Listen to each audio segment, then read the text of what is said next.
Shabbat Shalom. There is a story from the days of the Jewish movement into the Ukraine. Many people consider the Ukraine and Russia as being part of our ancestral homeland because so many Jews who came to America came from there. But in fact, it was not very long ago that Jews did not live there. They moved in primarily at the behest of the Poles. You see, Poland, the ever on-again, off-again country of Central Europe, eventually conquered the area that we now know as the Ukraine. And during their occupation of the Ukraine, they needed reliable landlords, people that they could depend upon to work the land and work the Ukrainian peasants to provide the income that would justify the expense of their invasion. Well, not many people from Poland wanted to move there, but many Jews saw this as at least an opportunity to advance in the world, to have more opportunities than they would if they were to stay in Poland. And so many, many thousands of Jews moved into that part of the world. As you can imagine, this also created some friction between the Jews and the Ukrainians. Because although it was the Poles who had done the invading, the attacking, the conquering, the murdering, it was the Jews who were at hand. And it was the Jews who often were running the farms or running the inns. That would be a place of resentment for the local Ukrainians. But, as of course happens, if the Ukrainians resented the Jews equally had difficulties with the Polish landlords who actually were running the show from back in Poland. With that as your background, it's no good story is good without background, I now want you to cast your mind to a small village in the Ukraine where the local innkeeper, who is Jewish, is beset by problems. You see, he has a very demanding Polish landlord who has given him that inn and told him to water the drinks, to overcharge for the food, and to accept no Ukrainians who don't pay their bills.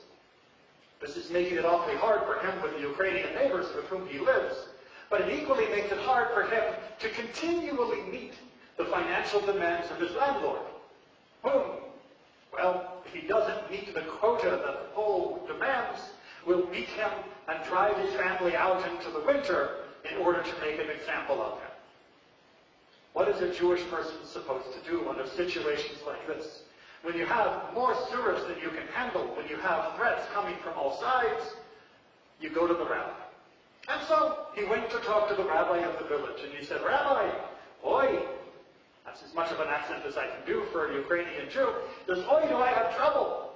And the rabbi asked him to explain, and he gave him the whole rundown of where he was being squeezed by his landlord and being pressured by the local people. The rabbi said, "Indeed, this is a problem, but have patience, have faith. God will find a way to get you through this." And the man said, "I am done with faith. I am done with patience. I am done worrying about this. Where is the God who struck down our enemies? Where is the God who would kill those who were wicked?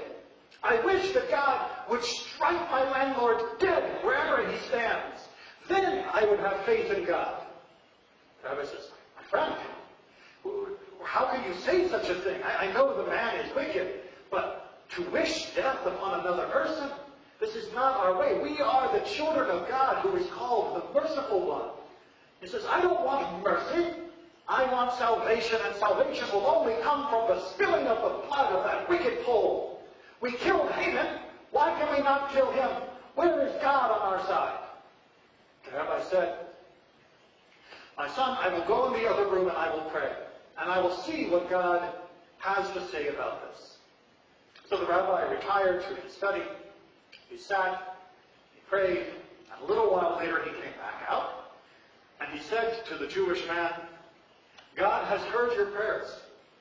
You have been so fervent in this desire, he has decided that he indeed will kill the landlord. In fact, he is dead even as we speak." The man leapt up and he said, "Rabbi, you have no idea what a relief that is. I am so grateful that this miracle has happened. I believe with God with all my heart." The rabbi said, "Go, my son, in peace. I hope that you will find peace from this." The man left, got back in his cart, and headed home. But as he was riding, those final words kept echoing through his mind. I hope you will find peace in this. I hope you will find peace in this. And he began to worry in his heart, gnawing away at him the guilt of what he had done. He said, have I become as bad as the Polish invaders? Have I become as bad as the Ukrainian bandits who kill and attack others of my people? Am I someone now who thinks the only solution is death? Is this the Jewish way to behave?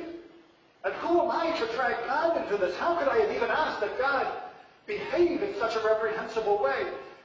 I regret so much what I have said. And he turned the wagon around and hurried back to the rabbi, and he threw himself at the door, banging and banging, and the rabbi opened, and he said, you're back?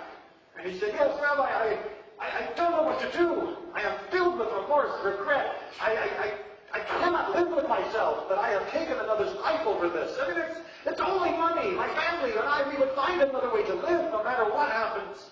How can I ever be forgiven for what I have done? The rabbi said, well, you're right, this is hard. I will go in the other room and I will pray. The rabbi goes to the other room. He prays for a while and he comes out and he says, my son, God has heard this prayer of yours as well. And I have just found out that the landlord, due to your act of kindness, has been resurrected from the dead. And the man bursts into a smile, tears streaming down his face. He says, Rabbi, I don't know what to say. Thank you. Thank you so much.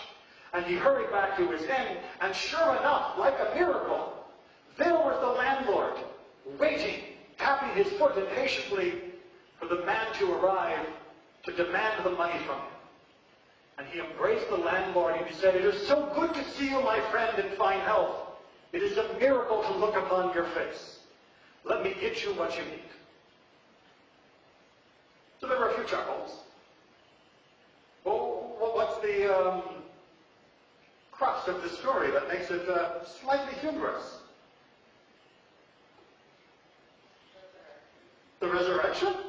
You think bringing someone back from the dead is beyond the power of God? He never died. Did you see the body? As we always ask anytime you're watching a villain die in any movie, did you see the body? If not, he'll be back in the next James Bond. Right? It is quite likely that God never struck down the landlord in the first place. But think then on the power of the real miracle of this story, which was not that God would strike down a person and then bring him back from the dead. The true miracle, hello? The true miracle is when technology works. Okay. The true miracle wasn't that God would do such a thing. The true miracle was that through the man's reflection on what he had asked God to do, that his heart changed. The fact that a person who was beset by such problems, a person who had such service in his life, and who even had hate in his heart, could, when faced with the enormity of what he might have done, regretted that it would be done. Oftentimes people will entertain fantasies of power, of glory, of riches, of revenge. But were we to actually receive those things, God forbid the burden that would be on our soul. Instead, what the rabbi did was give the man a taste of what it would be like to have actually felt he had the right to hold another's life in his hands, and to realize that no one has that position. To give him room to forgive his previous self, room to not forgive all the crimes of the people around them, but to understand that it was not his place to decide whether they should live or die, but instead to follow in the ways of God, the ways of the merciful one, who gives all of us as much time as we need to return, as much time as we need to change the direction of our life. During this month of Elul, this theme is especially important as we prepare for a new year, 5781. Do we imagine the new year will bring us power and glory and triumph over our foes, that we can crush them into the dirt? Or do we recognize that these are false illusions.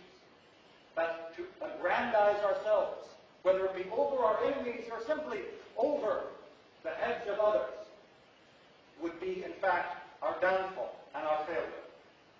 Rather than even entertain such a notion, let us turn in our hearts towards God and imitate God by being patient with ourselves and with each other, within our families, within our communities. Be patient with those whom we love. Be patient with those who anger us. And find a way to follow in God's path. A way that allows ourselves to see the best that God sees in us. And to act on that as being the essence of our faith. Shabbat